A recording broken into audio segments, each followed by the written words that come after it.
Class 1 তৃতীয় পর্যায়ক্রমিক মূল্যায়ন 2025-এর আজকে অঙ্কের সেট 2 নিয়ে আলোচনা হবে। এর আগের ভিডিওতে সেট 1 নিয়ে আলোচনা হয়েছে। তোমরা যারা সেই ভিডিও দেখোনি আমার চ্যানেল থেকে দেখে নিও। সেট 2 এর এই নমুনা প্রশ্নপত্রটি কিন্তু পর্ষদ থেকে দিয়েছে, ঠিক আছে? তো 1 নাম্বার প্রশ্ন দেখো দিয়েছে 45কে উল্টে দিলে হয় 54। খ 58 সংখ্যাটিতে 5 হলো দশক। গ 79 হলো 7, 10, 9। ঘ 2 টাকার কয়েন ও 1 টাকার কয়েন যোগ করলে পাই 3 টাকা। উম বিয়োগ করলে সংখ্যার মান কমে। এরপর একটি ম্যাচিং দিয়েছে, বাম দিক ও ডান দিক মিলাও।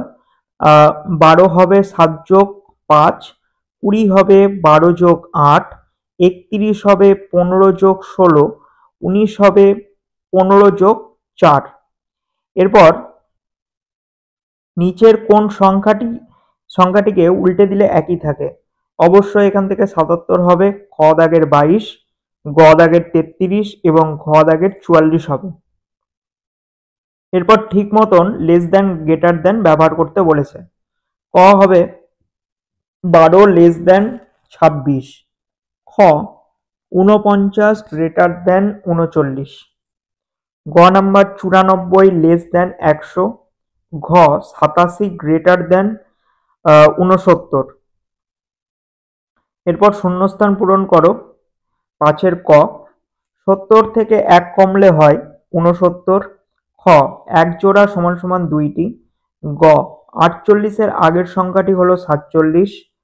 ঘ 5 টাকা সমান সমান 500 পয়সা।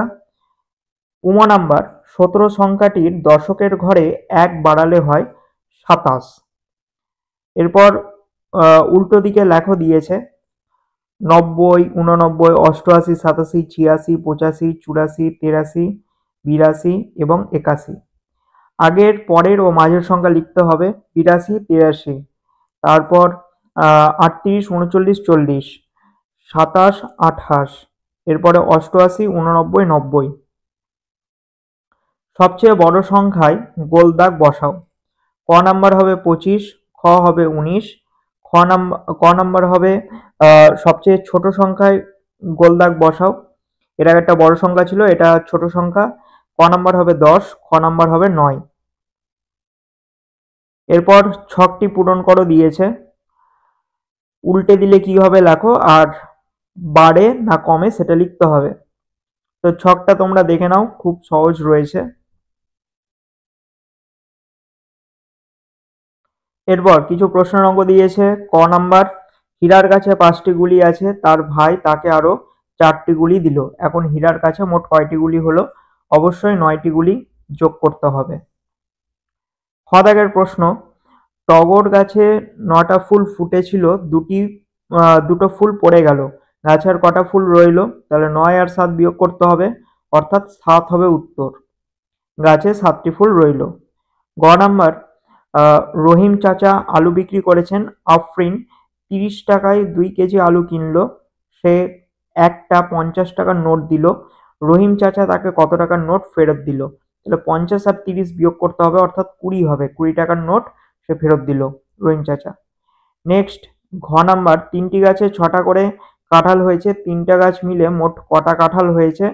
6 আর 3 গুণ করতে হবে, 6 3 18, তাহলে 3টা গাছে মোট 18টি কাঁঠাল হয়েছে।